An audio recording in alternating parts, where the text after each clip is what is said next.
Look at the events you've written down. Is it real to you that the conclusion you reached, I'm inadequate, is a valid interpretation of those events? Can you agree that virtually any child at that age, in those situations, would have reached a similar conclusion? If so, you're probably ready to play the possibilities game. We'll imagine that 4 of your friends are visiting you and looking at a videotape of those events that you wrote down. Your interpretation of those events when you were a child was, I'm inadequate. That is one valid interpretation of Mom and Dad's behavior. But there are other reasonable interpretations of the same childhood events that you didn't think of then. So let's ask each of your friends for another alternative interpretation. Can you see that one friend might well say, Mom and Dad thought you weren't adequate, but they were just plain wrong? Couldn't the idea, Mom and Dad thought you were inadequate but were just plain wrong, explain those events in your childhood just as well as your original interpretation, I'm inadequate? Here's what your second friend says. Mom and Dad were mad and annoyed because they weren't patient, not because you weren't adequate. Doesn't this interpretation also explain those events in your childhood just as well as your interpretation, that I'm inadequate? Here's a third possible interpretation of those childhood events. Mom and Dad compared you to others because they thought you could do anything others could do because you were so adequate. Doesn't this interpretation also explain those events in your childhood just as well as your original interpretation, that I'm inadequate? Those experiences with your parents could be explained in many different ways. Here's one your fourth friend suggests. Mom and Dad's annoyance wasn't because you weren't adequate. They just had unrealistic expectations for a child your age. Couldn't any one of these interpretations explain these events just as well as the statement, I'm inadequate? Of course they can. So is it real to you that a belief you've lived with almost your entire life, something that you thought was a fact, is not a fact, isn't the truth at all? It's only a truth, merely one interpretation of many possible interpretations of earlier events. Right? Please continue to interact totally with this program in order for it to work. And that includes answering my questions out loud, even if your answer is a simple yes or no. So, let me repeat the question. Is it real that I'm inadequate is not a fact? It's not the truth, but just a truth, merely one interpretation of many possible interpretations of earlier childhood events.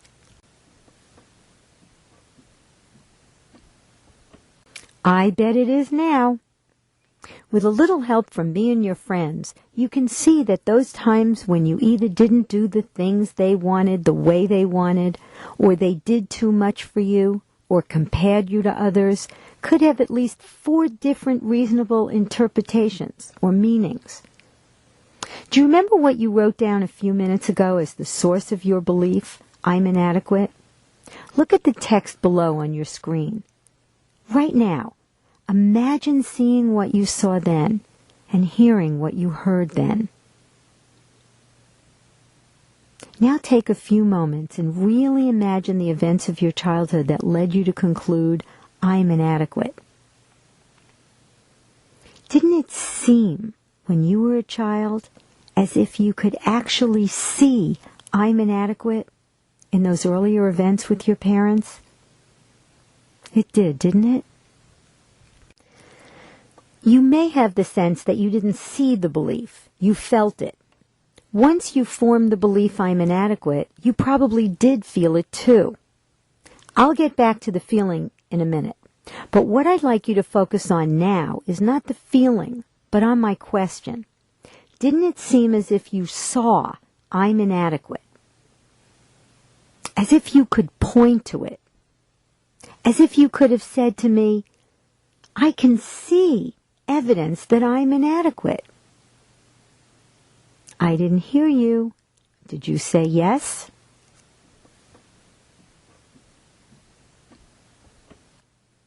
Remember what I explained when you were eliminating the earlier beliefs.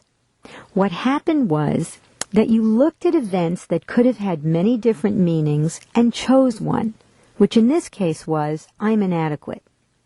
By giving that specific meaning to the events, each time you saw Mom and Dad's behavior, it was as if you could see the meaning in their behavior. But you didn't discover the meaning in the events. You gave the meaning to the events. They had no meaning before you gave them one. Now that you know that it seemed as if you saw I'm inadequate as a child, I'd like you to look again. Did you really see I'm inadequate? If you did, what does I'm inadequate look like? Could you really point to it? Does I'm inadequate have a color, a shape, a location? Even if your parents said those very words to you, you still only saw them say it. You never heard that it was true. There are as many interpretations of your parents saying something as there are of their behavior. You can't see that anything they say is necessarily true, or even that they believed it themselves.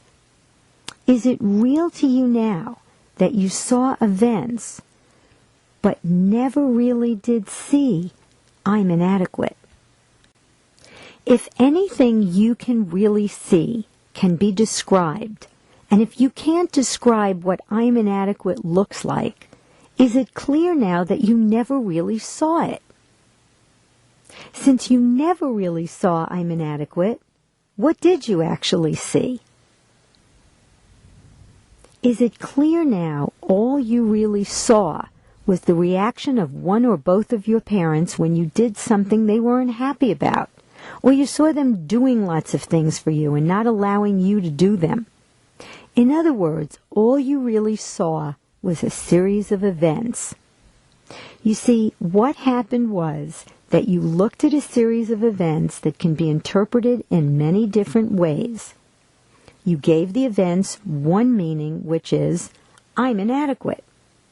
By attributing that specific meaning to the events, each time you saw Mom and Dad's behavior, it was as if you could see that meaning in their behavior.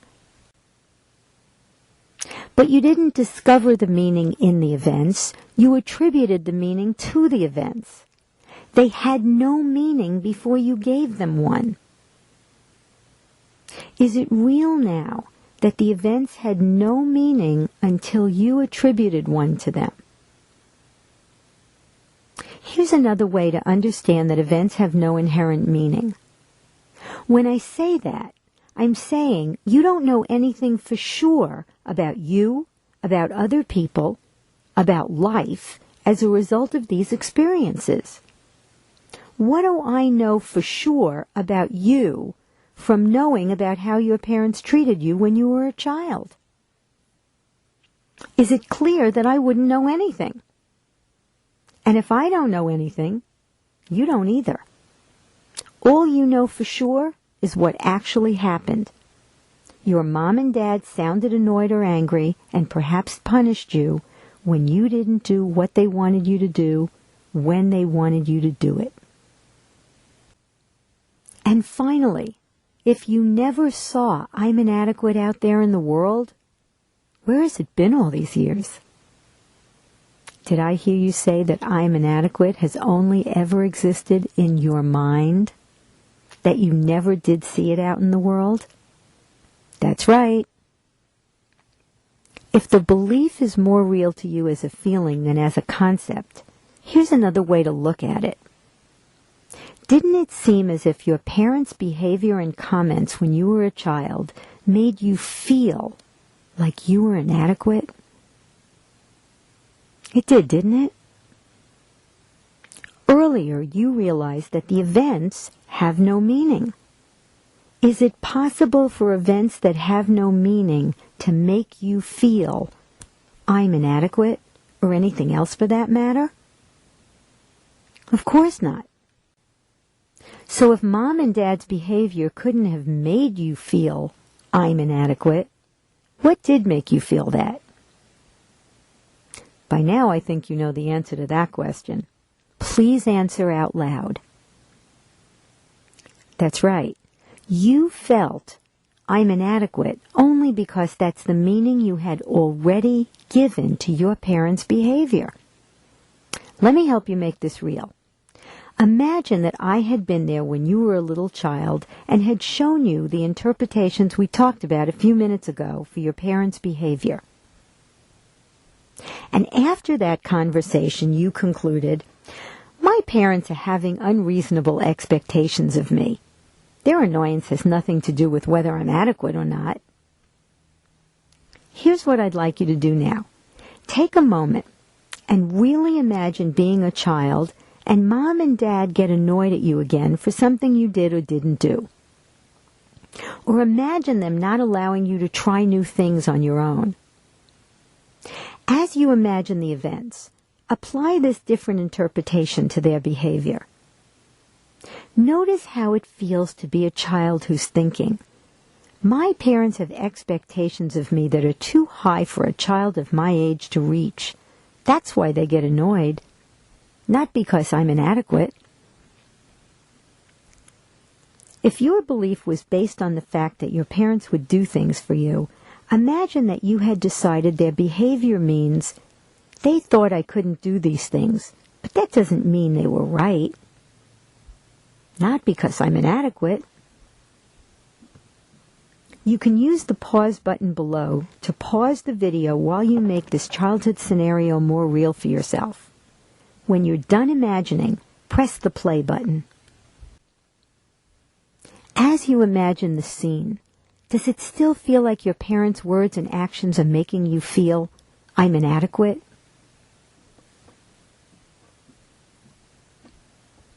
Probably not. And if you didn't feel I'm inadequate then, would you feel it now? Again, the answer is no, isn't it? So mom and dad's behavior never caused you to feel I'm inadequate. That feeling came from your interpretation of their behavior. And since your feelings were not caused by external events, they were only the result of a meaning you made up to explain the events. Is it real that the feelings you had when your parents were annoyed or angry didn't tell you anything at all about whether or not you were adequate? They didn't, did they? Okay, now, take a deep breath. Let it out slowly. And then say out loud, I'm inadequate. Does it still feel like it's true at all? Even a little bit? Your answer is very important here. Don't forget that when we form beliefs, we give meaning to events that have no real meaning. When we think we observe the meaning in the events out there in the world, it becomes a fact for us. Once we realize that the earlier events never had any real meaning, that the meaning was only in our mind, that it was never a fact, that the feeling we had was caused by the meaning we gave meaningless events, the belief disappears forever. Take another deep breath. Okay, say, I'm inadequate, out loud. I'll bet it feels very different when you say those words now than when you said them at the beginning of this exercise. Do these words feel true? Even a little bit? Unless the belief is 100% gone and the words don't feel true at all, you probably still have the belief. Remember, holding a belief is like being pregnant. You either is or you ain't. There's no sort of. If the belief is still there, it probably still seems like you saw it. Once it no longer seems as if you saw, I'm inadequate, in those early events, the belief will be gone. So please click the repeat button to repeat that step of the process. If the belief is gone, please click continue.